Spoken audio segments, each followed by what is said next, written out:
It's a really romantic idea of buying your first house. People waiting for the perfect house to come along. It's a lot like finding a spouse. When you go out to the bar and you're looking for that person, if you found somebody who was 80% of what you were looking for, if you wait around for Mr. Perfect who's 100% to come along, 43% of home buyers in today's market are millennial first-time home buyers. So that might be who you are as well. What we wanted to cover in today's video are some of the most common first-time home buyer, new home buyer mistakes, maybe things that you haven't thought about so that we can make sure you have a successful experience buying your first house. So Sabrina's here with me today. Sabrina's on our team. She's one of our buyer specialists. Sabrina, what do you think? You work with a ton of buyers, a ton of first-time home buyers too. What's one of the most common things you think are mistakes that they make when they're out there buying their first house? So the first common mistake is that buyers think they could just go look at houses, but you really need a pre-approval. That is very important. You need to speak to a lender, have them gather your finances, information, and let them know how much you want to spend a month on a mortgage. So I think that's really important for a buyer to do before they even start looking at homes to see like what their price range they're looking at. Would you say that what happens most of the time is you get a phone call inbound that's saying, hey, I want to see this property. And then you start having a conversation with that person and you ask if they've gotten a pre-approval or a pre-qualification or a pre-commitment or any of those things from a lender, and they haven't even begun that process. They're just looking for something that looks pretty first and they want to go see it without even knowing if they can afford it. That's absolutely correct. That's very common. You get that phone call and everyone's super excited. They want to start looking at houses, but it's really important to know, like, what are you looking for? What do you want to spend? So it's important to have that conversation with the lender before you start looking at houses. And, you know, there's nothing like falling in love with a home. And you know how crazy this market is. You know, you look at a house, you love it. And then if you don't have a pre-approval, you can't make an offer. So I've been there. I've been there with clients as well who are ready to make an offer on something because they fell in love with it, but they haven't even begun the financial process. And now by the time they get the pre-approval back in 3 or 4 days, sending the correct financial documentation, everything, that house has got multiple offers and now they're super bummed out. And how often is that house the one that haunts them forever? Yeah, absolutely. Right? It's the one that got away. They go out and look at 50 more houses and they'll always compare it to the first one because that's the one that just they couldn't have. So yes, definitely speak to a lender, get that pre-approval. What's one of the worst mistakes that you've seen a buyer make, first-time home buyer make? So first-time home buyers for sure, but this could also be first-time new construction buyers. What I see is that it's very common for people to only think about what size house and what features they need right now, and they don't think about where they're going to be in 5, 7, 10 years. So with new construction, it's very common to go in there, and if there's 7 different models to pick from, they pick like on the smaller end of the houses just because that's what they need right now. So if maybe there's a 3,500, a 4,200, a 5,000, a 5,500 square foot house, and they go for the smallest one because that's all they really need in the moment. And then 4 or 5 years down the line when they had kid number 3 and grandma needs to move into the house with them because she's sick and she can't take care of herself. Now they're stuck in a house that doesn't suit their needs anymore and they didn't plan on moving again. They wanted to stay in that house until the kids graduated high school. Or they just feel cramped and they didn't buy a big enough house that as the kids get bigger and they start to become bigger humans, they need more space. And the rest of the development didn't necessarily buy those small houses. So when they go to sell, they're the smallest home in the development, which means they're not going to get the best price. So that's something that we always caution people on as well, is stretch yourself a little bit farther than where you think you can afford right now because you're going to make more money and you're going to grow into that house versus just thinking about what you need right now. You and I were just talking before we went on camera about expenses too. Do you see people not think that through when they're buying their first house? Yeah, I always have buyers thinking about, okay, what do I need for closing costs? What do I need for the down payment? But they don't think about other expenses that you will need. So there are the home inspection expenses. Mm-hmm. You know, you have your home inspector, pool inspector. You also have to have money for appraisal if you're taking out a mortgage. Right. Also, the lender will require some will require a survey. So you have to have money for that. And then a lot of people don't know that you need to pay your home insurance upfront for the year too. So those are not that it's hitting expenses or anything like that, but it's just something that people don't think about. Yeah, closing costs too, right? People don't think about closing costs, and then all of a sudden they have to show up on closing day with another $12,000, $15,000 that they weren't accounting for.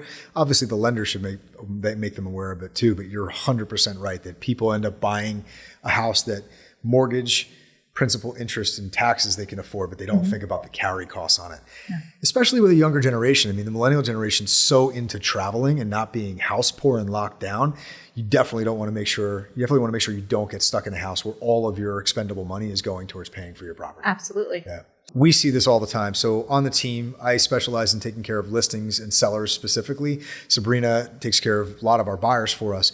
Do you find people, and I'm laughing because this is a rhetorical question because I know the answer to it already. Do you find a lot of people that call and want to talk to the listing agent instead of talking to the buyer's agent? All the time. Nobody wants to talk to the buyer's agent, but we add value and they just don't know that. I mean, I'm constantly aware of what's being sold, what's on the market, what closed. I'm familiar with the area. That's all you do every single day is focus on what the inventory is and what things are selling and what do you need to do in order to get your offer accepted in this market, right? Yeah, and you also have to negotiate. It's my fiduciary responsibility for that client to do everything that I can possibly do to get them that house. So let's spell this out for people because maybe you guys aren't thinking this through, but maybe a family member tells you that this is the right advice. Like, don't go to a buyer's agent who's going to help you buy that property. Go to the listing agent. Why would somebody think about doing that? Well, they think the thought process behind this is I'm a listing agent of the property. I'm getting paid a commission on the listing side of this. And then Sabrina, if she represented you, would get paid a portion of that commission for participating in the transaction with me. Well, if you come directly to me and I represent both you and the seller, I know the property better, possibly. I know what the hot button issues are for the seller.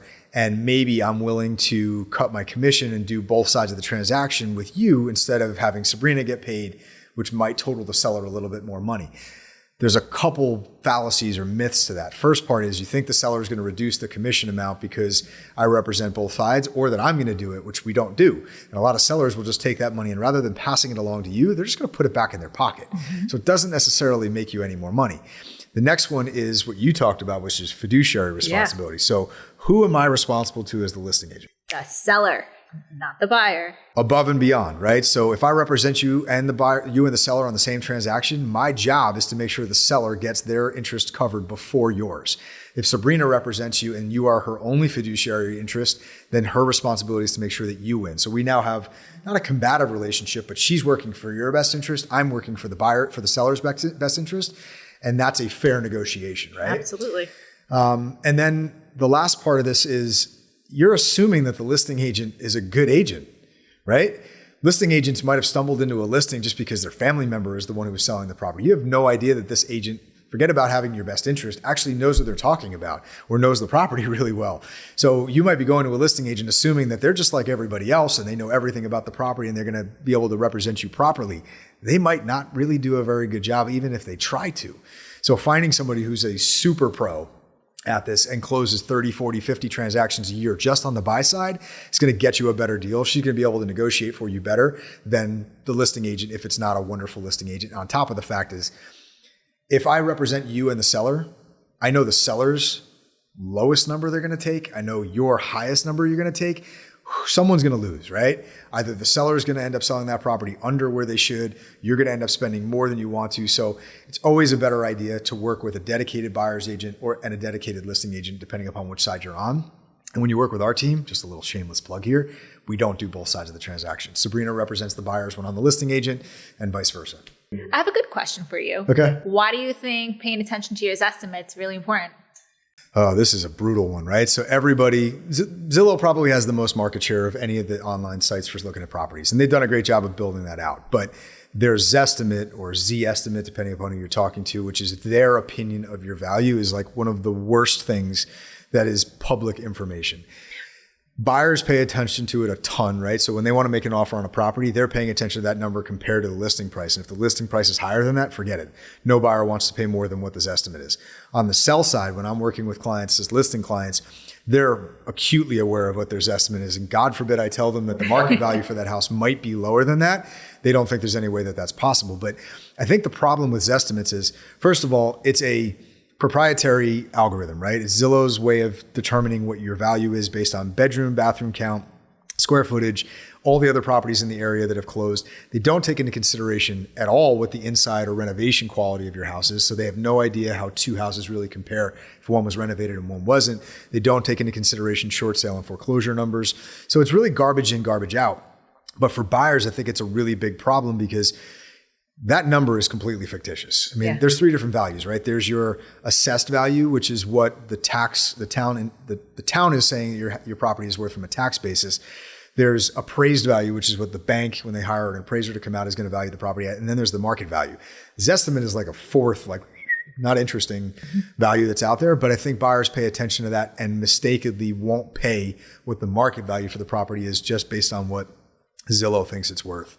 So we try to get people away from that. And the best way to do it is we try to keep some snapshots of properties and say, like, this house closed at this number, but here was the Zestimate when they made an offer on it 4 months ago. So you can see how far off that was. The other thing, and sorry, you got me on a rant here, I don't understand is why, if Zillow's Zestimate is supposed to be based upon what they truly think the value of your property is, why does that number change when we list the property? Why, when the price reduces on the property? So we list a property for $1.1 million and the Zestimate's $1.085 million. And then we reduce the property to $1.025 million because we haven't gotten an offer. Why does this estimate go down? I was just having the same conversation actually the other day with my clients, and you're bringing up great points, and exactly what you said is exactly what I told them. Doesn't make sense. Don't look at these estimates, please. Yeah, absolutely. Just the one good thing a Zestimate is good for is once you buy a house, it's okay to look at that or other websites that give you valuations to figure out as a marker for what the market is doing, right? So if I look at month over month and I see that my Zestimate's gone up 2% or 0.5% or down 1%, that's cool. Like, I don't care if that's actually the right number for my house, but if I look at that over a 12-month span, now that's telling me what the market's doing. So that's where you really should use this estimate for, not to determine what your house is actually worth or what you should offer on a property. One other question I had for you was, we find especially young buyers, because it's a really romantic idea of buying your first house and starting your family, people waiting for the perfect house to come along. How do you feel about that? Do you think people wait too long and they see too many houses? Do you think that's a mistake that a lot of buyers make? Absolutely. There's no such thing as a perfect house. We always say 80-20. As long as you like 80% of the house, you could probably get away with 20% of not liking it. Yeah. So perfect house, I truly feel, I don't know how you feel, but I feel like there's no such thing as that perfect house. I'm with you. I think it's like you said, 80-20 rule. It's a lot like finding a spouse. If you were to go out and you were dead set on putting a ring on somebody's finger and you go out to the bar and you're looking for that person, if you found somebody who was 80% of what you were looking for, you're probably leaving there, going buy an engagement ring and getting it done. If you wait around for Mr. Perfect, who's 100% to come along, you're never going to get married. You're never going to find that person. So it's the same thing with purchasing a house, is figure out what your needs and wants are. And it's part of the process when you work with Sabrina, is there's a needs and wants checklist. Let's try to accomplish as many of those needs as we possibly can. And if we can get all the wants, that's great. But 80% of your wants list, if we could get that, that would be ideal. And then the rest of it just comes with you moving into the house and decorating it the way you want, and potentially making additions or renovations to make it truly yours, right? Absolutely. Well, guys, I hope you found this helpful. We tried to cover what we have seen as the most common first-time home buyer, millennial buyer mistakes. I'd be really curious if you guys have additional questions, if you want to drop them in the comments down below. We always appreciate if you like the video and subscribe, because it helps the channel out. And we hope to see you on the next one. Thanks so much. See ya. Bye.